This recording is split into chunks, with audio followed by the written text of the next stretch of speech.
Hawi Kanatapat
a huge milestone in Nuu-Chah-Nulth's history. Our history goes back to the beginning of time. It's been over 250 years that have passed since Mumusni arrived on our shores.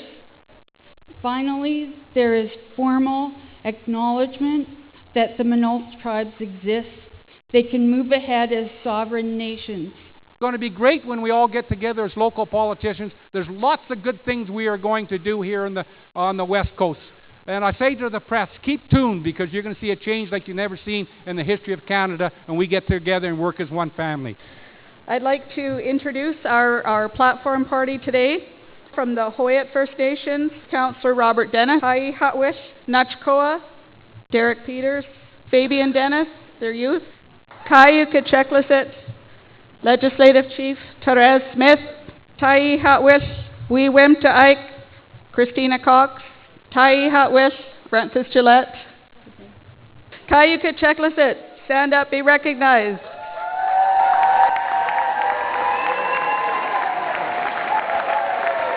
Tukwat Nation, Keith Skizip, Grand Chief Bert Mack, the Chief of all Chiefs, and Witsaskum, Tai Hatwish Tukwat. Our Grand Chief told me he wants to stand up for his people. He says he doesn't want his people to stand up for him. So he said he's going to stand up last. So Tukwat people, stand up now. Welcome your citizens of Tukwat. Whoa! Ho-Chak-Lit-Sit, Chief Councillor Charlie Coots, Tai Hatwish, Clifford Charles, Lydia Davidson, and Erica Lang, youth from Ho-Chak-Lit-Sit. Thank you very much. Ho-Chak-Lit-Sit citizens, where are you?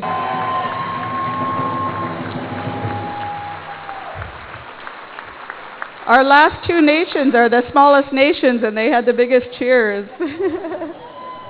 Monique and Melissa from Cayuga and Checklisset, I neglected to introduce you.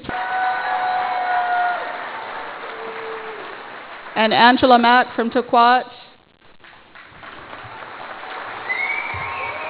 Yushushat, President Chuck McCarthy, Tlahuatoa, Tai Hatwish, Wilson Jack, and Mitchell Tucci.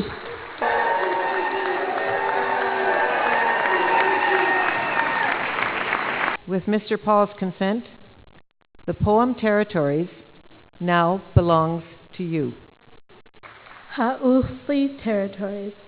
Imagine all that is alive and walking around in our minds. Wild animals, both hungry and free. Effective yesterday, the First Nations of the Manaus Treaty became self-governing nations with the social and economic tools to directly support your families and communities. The Manaus Treaty is historic and unique in so many ways. Today, you are no longer subject to the Indian Act. It means you have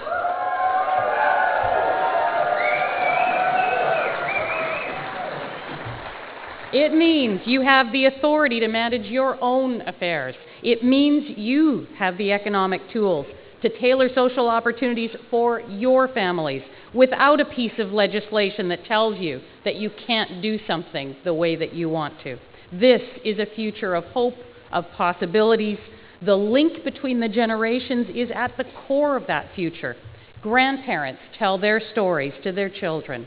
And then as parents, those stories are passed on down through the years. To the young people who are here today, and there are many, and I am so glad to see them, this is what you need to remember. One day, you will tell this story to your children and your grandchildren. You will tell them about the day the Manold Nations took control of their future. Before I finish, I'd like to say the most important thanks of all. Thank you to the community members of the Manold Nations.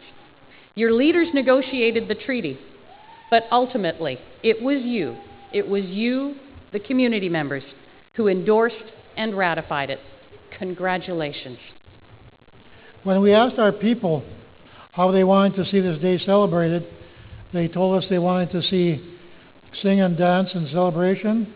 They wanted to have a day of happiness and joy before we begin the next step in our journey. So today we gather to pay tribute to the parties to this treaty, to share our hopes for the future, and to sing and dance.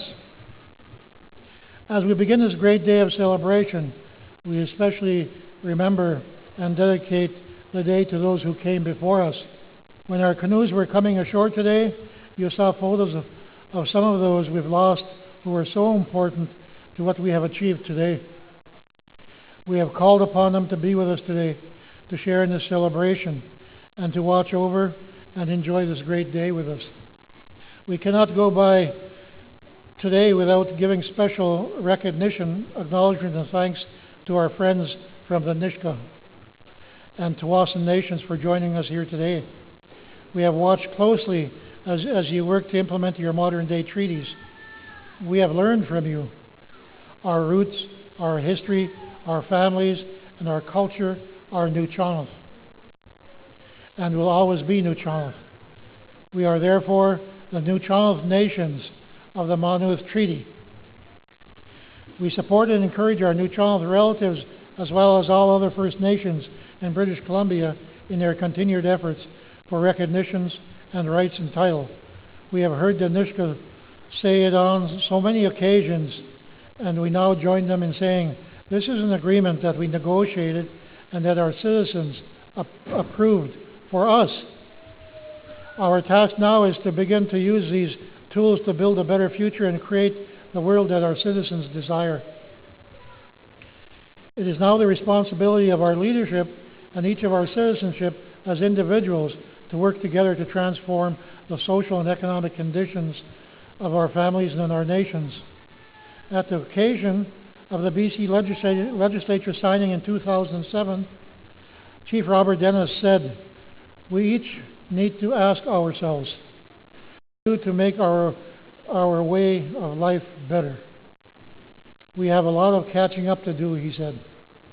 This treaty is everything that the Indian Act is not.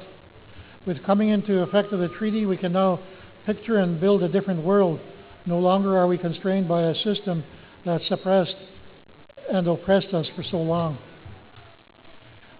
Once again, we acknowledge the hard work and personal sacrifices made by our leadership and our negotiation teams of yesterday and today throughout these intense years of negotiations. We credit the vision of our forefathers and our leaders and the skill of our negotiators that brought us to this day. We especially remember those who are no longer with us who made such tremendous contributions towards this achievement. We celebrate the certainty that our inherent rights will continue to be exercised in a modern society into the future. We have a resurgence of pride as we begin this new chapter of our history. To our up-and-coming and future leaders, a lot of our youngsters out there, we say the new challenges that you have will be to safeguard our rights and build on this achievement with more success. Our leaders of today and tomorrow will ensure that our unique system of government works. Undoubtedly, we will face difficult issues and will require new ideas from the growing pool of young Aboriginal professionals within our nations.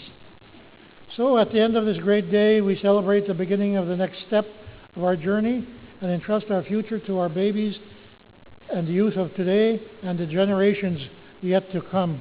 They too will experience rough waters, but with the same hard work and dedication as those who came before us, the tools available to use in our treaty will help them to build a solid foundation for our future generations and restore our nations to our historic greatness. And I'm sure the forefathers of Canada had no idea what they were doing when they legislated Indian schools and the Indian Act. I'm sure that those ancestors are looking down today and saying, maybe we didn't do that right. Today we want to say we're going to work together to try to make lives better for the Monos people, for the Nuchanos people. We do ask you to take this drum back to Canada and have it symbolic of us entering our new era of reconciliation and really making every effort to work together. Thank you.